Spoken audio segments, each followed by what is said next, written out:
Tropical weather signals building along the Queensland coastline, multiple systems developing across the Coral Sea. This is a dynamic situation that deserves close attention over the coming week. I've examined the latest data from the Bureau of Meteorology, analysed the current model runs, and there are some significant developments we need to discuss.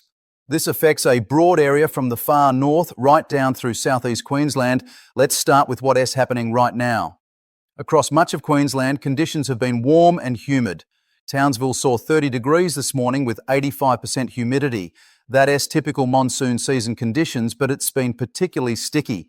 Further south, the Gold Coast is forecast to hit 35 degrees on Sunday. That's a scorcher for the coast. Brisbane and surrounding areas have been warm as well, with Petrie north of Brisbane waiting for decent rain to top up water tanks and pools. The temperature and humidity you are experiencing is being driven by a persistent northerly flow. Warm, moist air coming down from the Coral Sea and the Gulf of Carpentaria. That moisture is building, and when I say building, I mean the atmosphere is loading up with available energy. Now here, S, where it gets interesting. We've got multiple weather systems developing across the region. The Bureau has identified at least two distinct low-pressure systems in the Coral Sea. One is positioned northeast of Cairns, the other is further south near the Central Coast. These aren't fully developed tropical cyclones yet, but they're showing signs of organisation. Let me explain what we were looking at from a meteorological perspective. When you get a low-pressure system forming in tropical waters during the wet season, you need to watch several key indicators. Sea surface temperatures across the Coral Sea are sitting between 28 and 29 degrees Celsius. That S more than warm enough to support tropical development. The upper atmosphere is showing weak to moderate wind shear. That S, the change in wind speed and direction with height. Too much shear tears a system apart. Too little and it can intensify rapidly. The Access model, that S, the Bureau S Australian model, is showing these systems tracking in a general westerly direction toward the coast. The GFS model out of the United States shows similar movement. The European model, the ECMWF, is in broad agreement but places the southern system slightly further south by midweek.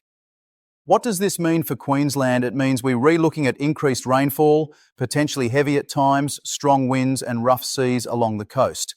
The timing and intensity depend on how these systems develop over the next 48 to 72 hours.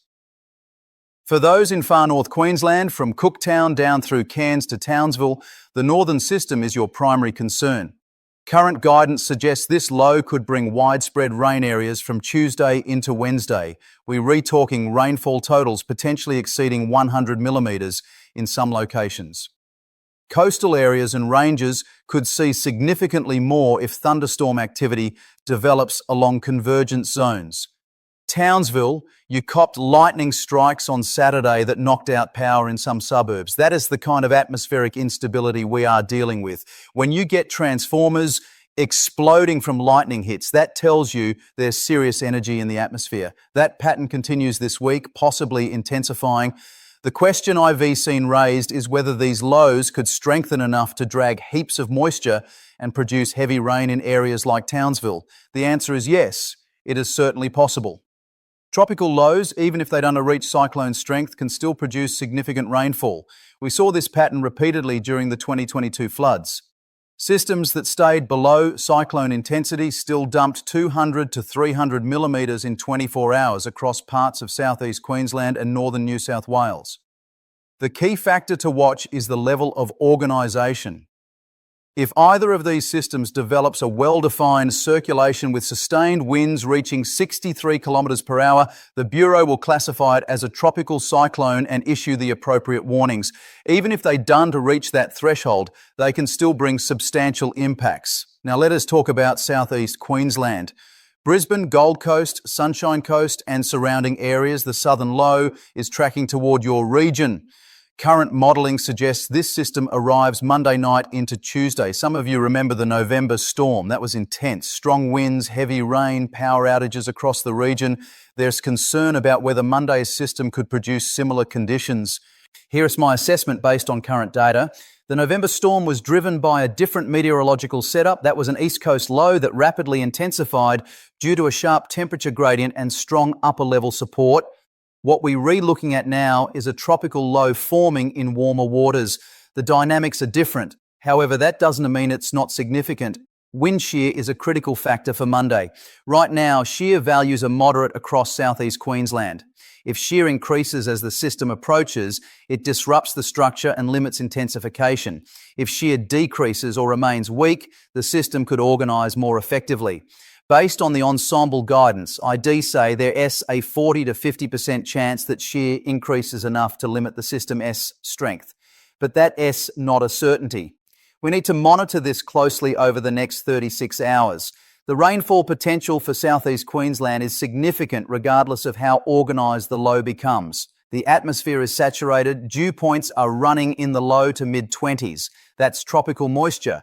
When you get lift from the low pressure system, that moisture converts to rainfall. Widespread totals of 50 to 100 millimetres are likely across the region from Monday through Wednesday. Localised areas, particularly ranges and coastal zones with onshore flow, could see 150 to 200 millimetres. For those in Ipswich, Brisbane's northern suburbs like Petrie and areas that need rain, this system should provide a decent drink. 100 millimetres would be welcomed by many. That's enough to top up tanks, fill pools and give the gardens a proper soaking. The concern is if it comes down too fast. Flash flooding becomes a risk when you get 100 millimetres in 3 to 6 hours rather than over 24 to 48 hours. Gladstone and the Central Coast region sit right in the middle of these two systems. You could cop weather from both. The northern system brushes you early to midweek, then the southern system moves through later in the week. Rainfall accumulations could be higher in your region because you're getting multiple rounds of activity. Let me put this in some historical context. Queensland has seen this pattern before, multiple tropical lows forming in the Coral Sea during the monsoon season. Sometimes they intensify into cyclones, sometimes they don T. What they almost always bring is heavy rain. Back in February 2011, we had a similar setup. Several lows formed in quick succession. Some reached cyclone strength, others stayed as tropical lows. The result was catastrophic flooding across Queensland. Brisbane saw its worst floods since 1974. Toowoomba experienced flash flooding that claimed lives. I am not suggesting this current situation will reach those extremes, but it's a reminder that tropical moisture combined with low pressure systems can produce serious rainfall. The 2022 floods are more recent in memory. Late February into March, multiple systems crossed the coast. Some areas in southeast Queensland received their entire average annual rainfall in 2 weeks. Roads were cut, homes were inundated, and the recovery took months. I am not trying to create panic. These historical examples are for context, not prediction. But they illustrate why this current pattern deserves attention. When the Bureau shows multiple lows in the Coral Sea during an active monsoon season, experienced Queenslanders know to pay attention. From a practical standpoint, here's what you should be considering. If you're in coastal Queensland from Cairns south to the Gold Coast, review your preparation plans now. That means checking that your property is ready for heavy rain and strong winds. Clean your gutters and downpipes. Make sure stormwater drains are clear. If you've got loose items around the yard, secure them or bring them inside. Outdoor furniture, trampolines, garden tools. Strong winds can turn these into projectiles. Check your emergency kit. Torch with fresh batteries, battery-powered radio, first aid supplies, essential medications, important documents in waterproof storage. If you haven't reviewed this in a while, now's the time. For those with livestock or rural properties, ensure animals have access to high ground and shelter. Check water supplies and secure feed storage. If paddocks are already saturated from recent rain, flooding risk increases with additional heavy falls. If you're in a flood-prone area, know your evacuation routes. If it is flooded, forget it. That's not just a slogan, it is life-saving advice. Every year we see vehicles swept away because someone thought they could make it through. Floodwater is deeper and faster than it appears. It takes just 60 centimetres of fast-flowing water to wash away a vehicle. Marine weather is another consideration. Seas are already building across the Coral Sea. Swell heights of 2 to 3 metres are expected to increase to 3 to 4 metres by midweek. Winds will strengthen to 25 to 35 knots, possibly stronger near the low centres. If you are planning to head offshore, this is not the week for it. Coastal waters will be rough with hazardous surf conditions. For recreational fishers and boaters, check the Bureau's marine warnings before heading out. The conditions will deteriorate rapidly as these systems move closer. It's not worth the risk. Now let's talk about the broader pattern. Why are we seeing multiple systems develop? It comes down to the current state of the monsoon trough. The monsoon trough is a semi-permanent area of low pressure that sits across northern Australia during the wet season. It S where the trade winds from the southern hemisphere meet the trade winds from the northern hemisphere. This convergence creates lift, and lift creates weather. Right now, the monsoon trough is active and positioned across the northern Coral Sea. It is providing the initial focus for low-pressure development.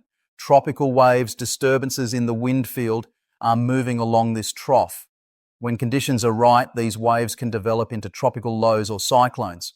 We're also in an active phase of the Madden-Julian oscillation. The MJO is a pattern of enhanced and suppressed rainfall that moves eastward around the tropics.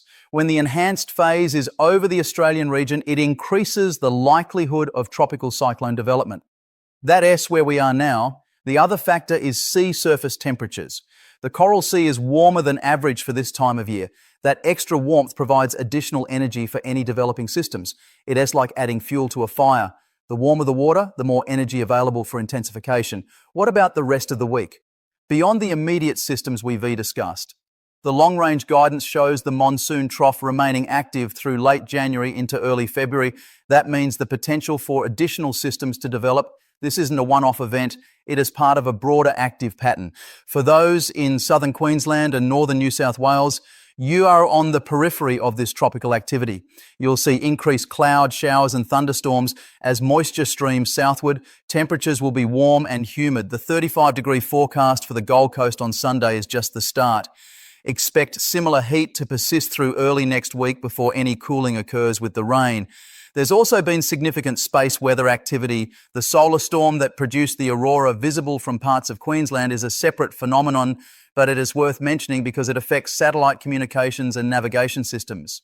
If you rely on GPS for aviation or marine navigation, be aware there may be some degradation in accuracy during active space weather events. For those who saw the aurora from Gladstone and other locations, that is a rare treat.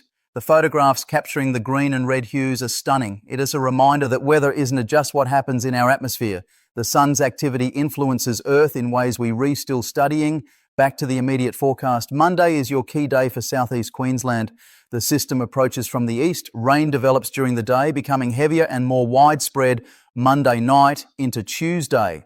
Strong winds develop, particularly about exposed coastal areas. Gusts could reach 60 to 80 kilometres per hour.